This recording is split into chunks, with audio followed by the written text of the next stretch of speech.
which is the north-south issue. States like UP, Bihar, Rajasthan, Madhya Pradesh, high fertility rates. The southern states, which is Karnataka, Tamil Nadu, Kerala, Andhra Pradesh, Telangana, low fertility rates. Now, this is causing a kind of a demographic divergence. What is your view? How is this going to impact now on the polity? I am grateful to the populations of Uttar Pradesh and Bihar for continuing to produce children. Yeah. Because that's what is keeping the demographic balance still in our favor.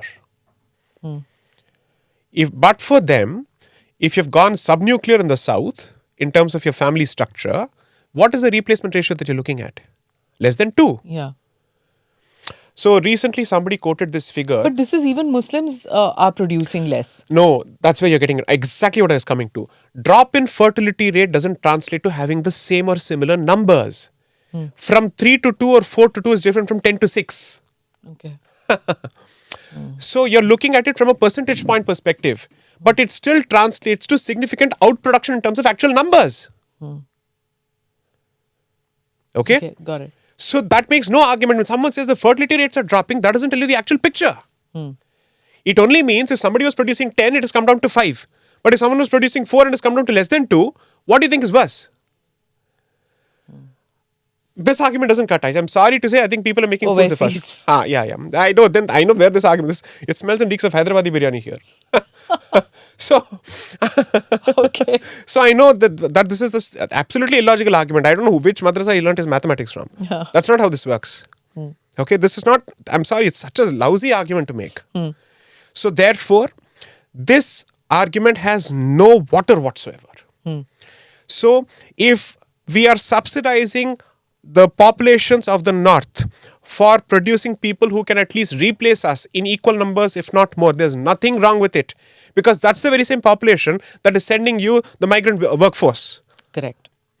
You can't say all of us will be white collared, but who's going to do the construction? And when they come, you start treating them like dehumanized labor. That's wrong. But the chief ministers of the southern states are saying that they are coming and putting pressure we should on be our very careful about infrastructure. this. We should be very careful about making this statement. Allow me to actually calibrate this.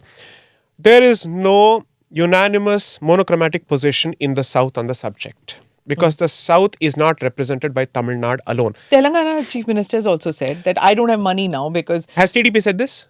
No.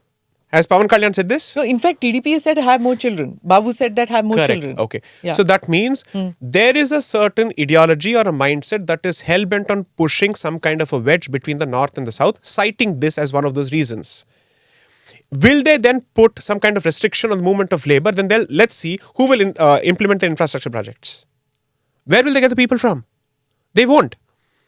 We should stop saying this about people from Bihar and Uttar Pradesh. That's wrong. It's not right. They are borrowing from the Trump playbook, no? Yeah. That we'll hire locals. Why should we hire migrants? See, the point is this. They're calling them migrants, though Then they're let's give the Indians. response which Trump has been getting in his own I'm just country. playing the devil's advocate. I get that. I don't believe in it. But I get that. My point is, if that's the case, if locals were up to the task and they were available, they would have done the job. Nobody is working as hard as them, at least as far as these tasks are concerned. Nobody is working as cheap as them. And the poor people are putting up with inhuman treatment. I don't need to be a spokesperson for Biharis and Uttar Pradeshis, but my point is they are Indians at the end of the day. And if you start playing into this nonsense, then tomorrow we'll have huge issues. These discordant notes will work to the advantage of external actors within this country. I use the words very carefully here, who will then ask them to join their group. What do you do then? If there's a disgruntled group far away from its home, which is getting inhuman treatment, who do you think is waiting on the sidelines to यहाँ आ जाओ, दूसरे घर में आ जाओ, घर वापसी मत करो, यहाँ पे आ जाओ, बोलने के लिए तो लोग तैयार हैं यहाँ पे. Then that big picture I will never lose sight of. These voices which have emerged in the South don't represent the people of the South. Even if they're so sure. No, because I'm talking to people. I'm not affiliated with any political organization or even an ideological organization, for God's sakes, and God's here being in plural. I don't. I'm talking to people across the board. I have had members of the youth cadre from the most virulent of Dravidist factions coming to my office and telling me, sir, we don't disagree with you. We don't think like them. Them bole to? Like the Dravidian ideologues. We are not anti-Hindus. They've spoken, they've discussed. So Stop treating the entire South, even and let's say some of these organizations, as monoliths. There are factions within. So there are identity debates which are happening even within Even those within, groups. for sure. Okay. Yes.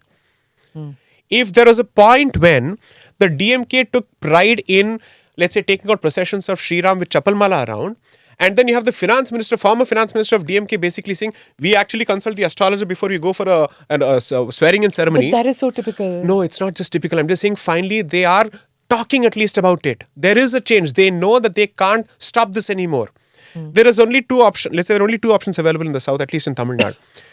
Go hard Dravidinist, or realize that there's another tide coming, because the harder you go, you're actually opening the space for another ideology.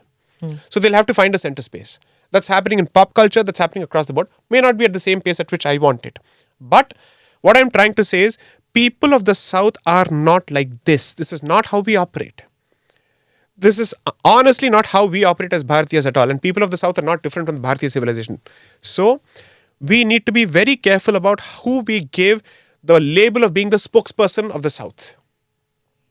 I will not encourage that at all.